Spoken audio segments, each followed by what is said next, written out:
आज मैं अपने प्रवचन में गुरु तत्वों पर थोड़ा प्रकाश डालूंगा।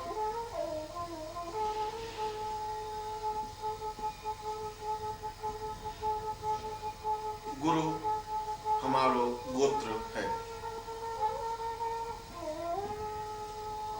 इसका अर्थ यह हुआ कि शिष्य में एक नवीन चेतना स्फुरण हुआ, एक नवीन बात उसके मन में आई। उसके मन में यह भावना आई कि अगर मैं केवल गुरु को प्रणाम करता हूं या उसका वंदन करता हूं या उनकी पूजा अर्चना करता हूं या उनको भोग लगाता हूं या उनका दीपक प्रज्वलित करता हूं या गुरु मंत्र का जाप करता हूं, यह तो केवल बाह्य परिधान है, बाह्य आधार है। इसकी अपेक्षा तो मैं स्वयं अपने आप को पूर्ण रूप से समर्पित कर दूं, यह बहुत बड़ी बात है। और अपने आप को पूर्ण रूप से समर्पित करने की पहली क्रिया है कि न मेरा शरीर का अस्तित्व रहे, न मेरे प्राणों का अस्तित्व रहे, न मेरे रक्त का अस्तित्व रहे, न मेरे जीवन का अस्तित्व रहे। जब कोई अस्तित्व ही नहीं, जहां मैं अपने आप को पूरी तरह से मिटा दूं, विसर्जित कर दूं। और शिष्य तो यहां तक सोचता है कि मैं अपने कुल को समाप्त कर दूं, कुल की भी जरूरत नहीं रखूं। मुझे आवश्यकता नहीं है कि मैं किस कुल में जन्म लिया है और मैं किस वंश का हूं। वो कहता है कि मेरी कोई जाति नहीं है, मेरा कोई नाम नहीं है, मेरे कोई माता पिता नहीं है, मेरी कोई सामाजिक परिवेश नहीं है।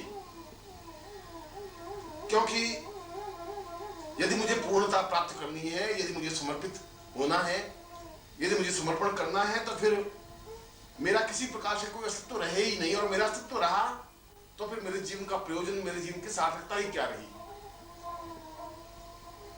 इसलिए अगर इस शरीर का कोई नाम होगा भी तो गुरु स्वयं अपने आप इसका नाम रखेंगे।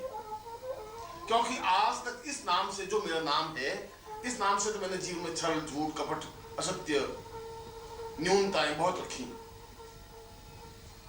उसे क्या लाभ होगा? उन असत्य और झूठ और छल और कपट और सारी गंदगी को लेकर के मैं गुरु के चरणों में समर्पित होऊंगा भी तो कैसे होऊंगा? मैं नया नाम करना चाहता हूं। आज से मेरा नया नाम हो, आज से मेरा नया धर्म हो, मेरी नई जाति हो, मेरा नया परिवेश हो और मेरा नया गोत्र हो। यहां शिष्य का एक नवीन चिंतन, नवीन भावभूमि, नवीन सरणी स्पष्ट होती है। वो ये कहता है कि मेरे जीवन का मूल उत्स जो गोत्र है, और गोत्र का तात्पर्य है कि मैं किस रक्त प्रवाह से संबंधित हूं। मेरे पिता, दादा, परदादा और मेरा इस वंश परंपरा के अंतिम बिंदु किस देवता या किस ऋषि से संबंधित है, मैं अपना गोत्र ही परिवर्तित कर देता हूं। और आज से मेरा नाम अगर कोई है तो गुरु नाम है, आज से मेरी कोई जाति है तो गुरु जाति है, आज से मेरा कोई वंश है तो गुरु वंश है, और आज से मेरा कोई गोत्र है तो गुरु गोत्र है। गुरु अमार गोत्र, गुरु अमार जाति। यह शिष्य की एक श्रेष्ठ स्थिति है, यह शिष्य की एक महत्वपूर्ण स्थिति है। क्योंकि इस महत्वपूर्ण स्थिति के लिए ही गुरु बिल्कुल इंतजार करता है। गुरु की सबसे बड़ी विशेषता यह है कि गुरु बहुत कुछ देना चाहता है, गुरु की देने की इच्छा आकांक्षा है। प्रत्येक गुरु ये चाहता है कि मैं शिष्य को योग्यतम बनाऊं, समर्थ बनाऊं, अद्वितीय बनाऊं, ऐसा बनाऊं कि वो अपने जीवन में सफलता प्राप्त करे। कोई गुरु ये नहीं चाहता कि मेरा नाम हो या मैं ही दुनिया में पूजा जाऊं या समाज मुझे पूजा करे या समाज मेरी स्तुति करे, अर्चना करे। यह तो उसके गुणों से और उसके विद्वत्ता से, उसकी श्रेष्ठता से, उसके ज्ञान से अपने आप स्वयं लोग प्रभावित हैं ही, लोग प्रभावित हैं। पर गुरु इस बात के लिए प्रभावित है कि मैं कुछ शिष्य तैयार करूं। शंकराचार्य ने अपने एक श्लोक में कहा है, पूर्वात्मतम पूर्वसदैव रूपम शिष्योत्परम पूर्णमेव तित्यम। मेरे जीवन का यह सबसे बड़ा सौभाग्य होगा कि मुझे कोई शिष्य मिले, ऐसा शिष्य मिले जो अपने आप में पूर्ण रूप से समर्पित हो, अपने आप से पूर्ण रूप से फना होने वाला हो, अपने आप को उत्सर्ग करने वाला हो, आगे आए। कबीर कह रहा है कि कबीरा ये घर प्रेम का, खाना का घर नाई, शीश उतारे भूई धरे वो पैसे घर माही। इस शिष्यता का जो घर है, जो शिष्य बनने की क्रिया है, वो इतना आसान नहीं है। ये खाला का घर नहीं है, ये मौसी का घर नहीं है, ये ऐसी बात नहीं है कि मुंह से शिष्य बोले शिष्य बन गए, ये ऐसा नहीं है। इसके लिए तो पहले बहुत जरूरी है कि शीश उतारे, अपना सिर उतार करके नीचे रख दे, निश्चय कर ले कि मैं मृत्यु को वर्ण प्राप्त कर लूंगा, मैं मर जाऊंगा, समाप्त हो जाऊंगा, अपने आप को फना कर दूंगा, जला दूंगा, अपने आप को उत्सर्ग कर दूंगा। मगर मैं अपने जीवन में जो निश्चय कर चुका हूं, जो अपने मन में जीवन में सोच चुका हूं, उस कार्य को मैं अवश्य ही पूरा करूंगा ही। और मैंने अपने जीवन में सोचा है कि मैं सही अर्थों में शिष्य बन सकूं, मैं सही अर्थों में उत्सर्गमय बन सकूं। एक ही मानसरोवर के दो छोर हैं, एक छोर गुरु है, दूसरा छोर शिष्य है, और बीच में ज्ञान का अथाह मानसरोवर लहरा रहा है, और गुरु बराबर शिष्य को आवाज देता है। गुरु की इच्छा होती है कि शिष्य दौड़ करके आए, और जहां शंकराचार्य इस श्लोक में कहते हैं कि मुझे कोई एक शिष्य मिले, और कोई एक शिष्य मिलने का मतलब है कि कोई ऐसा है जो कफन बांध करके बाहर निकले, जो समाज की परवाह नहीं करे, जो चुनौतियों को झेल सके, जिसकी आंखों में कोई तेवर हो, जो अपने आप में अग्निस्फुलिंग हो, जो हाथों में वज्र की तरह प्रहार करने की क्षमता हो, और जो सही अर्थों में गुरु चरणों में समर्पित होने की भावना रखता हो। शब्दों से नहीं, भावनाओं से, विचारों से नहीं, अपने आप को पूर्ण रूप से फना करते हुए। और जो अपने आप को फना कर लेता है, जो अपने आप को उत्सर्ग कर लेता है, जो अपने आप को पूर्णता के साथ गुरु चरणों में लीन कर देता है, वह शिष्य है। क्योंकि शिष्य की कसौटी अपने आप में अत्यंत कठिन है। गुरु और शिष्य दोनों छोरों को यदि समझें तो गुरु बनना बहुत कठिन नहीं है। गुरु तो उस ज्ञान प्राप्त करने के बाद, उस चेतना प्राप्त करने के बाद गुरु बन सकता है, मगर शिष्य बनना अपने आप में बहुत अत्यंत कठोर कसौटी है, कठिन कसौटी है। क्योंकि शिष्य बनने के लिए अपने आप को हर क्षण सन्नद्ध रहना पड़ता है, अपने आप को बिल्कुल तैयार रखना पड़ता है। कब आज्ञा दे, कब मैं उछाल लगा दूं, कब कहे मैं अपने आप को फना कर दूं, बस आज्ञा हो और मैं अपने आप को उत्सर्ग करके दिखा दूं। मुझे बहुत अच्छी तरह से याद है कि जब मैं संन्यास जीवन में था तो सैकड़ों साधु सन्यासी इस बात के लिए प्रयत्नशील रहते थे कि वे निखिलेश्वरानंद के शिष्य बने, और जो निखिलेश्वरानंद का शिष्य बन जाता, जिसको निखिलेश्वरानंद शिष्य के रूप में स्वीकार कर लेते, उसका अपने आप में नाम हो जाता। पूरे हिमालय की उपत्यका में उसकी चर्चा होने लगती, लोग आश्चर्य से उसको देखते, उसकी सराहना करते, उसकी प्रशंसा करते कि वास्तव में इसने एक कठोर परीक्षा दी होगी, तलवार की धार पर चला होगा, वास्तव में इसने अपनी सेवा से, अपनी सुसा से, अपने प्रेम से, अपनी भावना से, अपनी साधना से, अपने उत्सर्ग से कुछ ऐसा जरूर किया होगा कि निखिलेश्वरानंद ने इसको अपनाया, इसको स्वीकार किया। और यदि निखिलेश्वरानंद ने इसको स्वीकार कर लिया है तो फिर इसकी प्रकृति को कोई रोक नहीं सकता, अब ये रुक नहीं सकता, अब ये आगे बढ़ेगा ही। अब इसने अपने जीवन में जो निश्चय कर लिया है वह निश्चय पूरा होगा ही।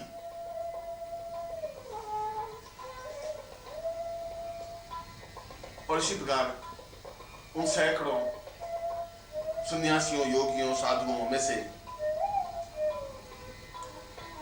एक बालक सा 20-22 साल का भगवे कपड़े पहने हुए सन्यासी जहां भी निखिलेश्वरानंद जाते वो पीछे पीछे जाता, चाहे सर्दी हो, चाहे गर्मी हो, चाहे बरसात हो।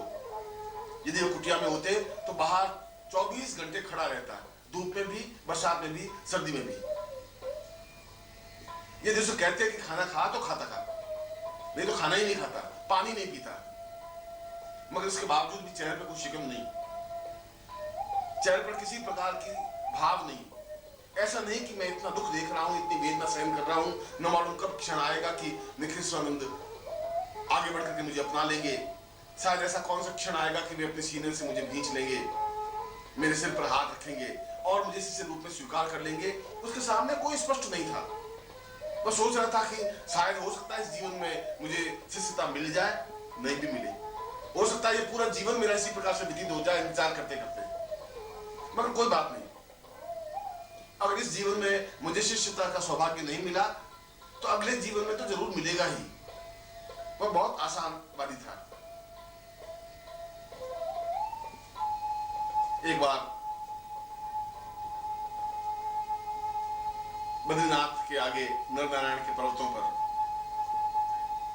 निखिलेश्वरानंद बैठे हुए थे, साथ में 20, 25, 50 शिष्य बैठे हुए थे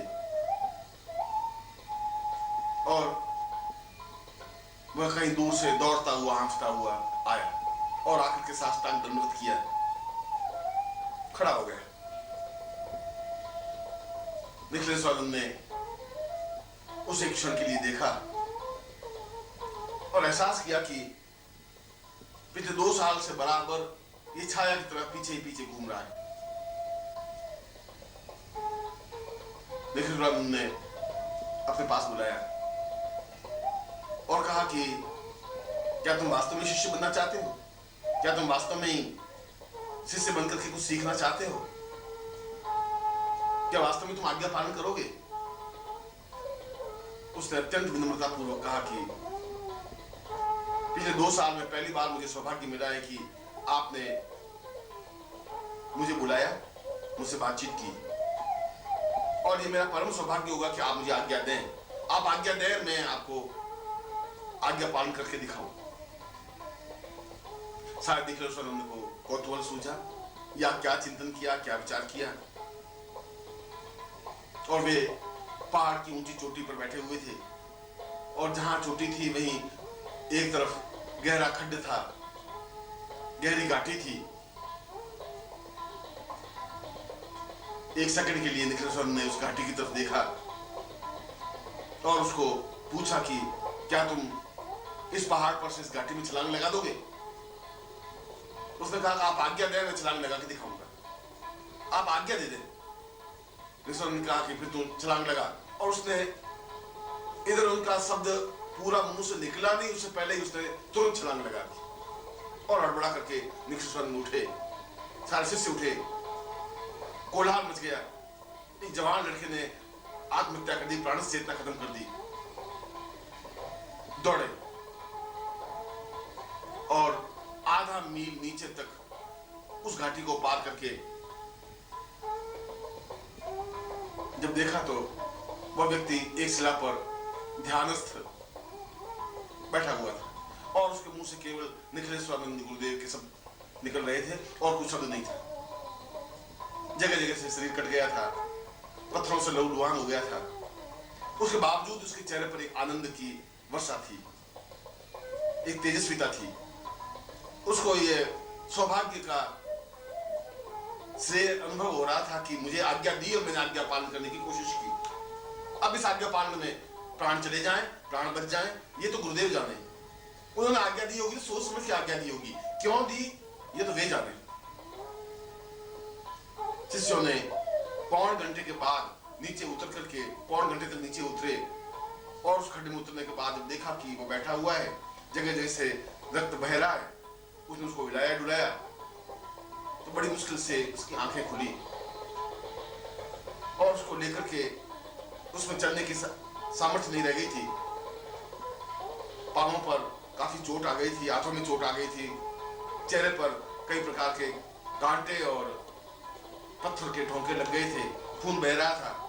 और ओम परम तत्वाय नारायणाय गुरुभ्यो नमः।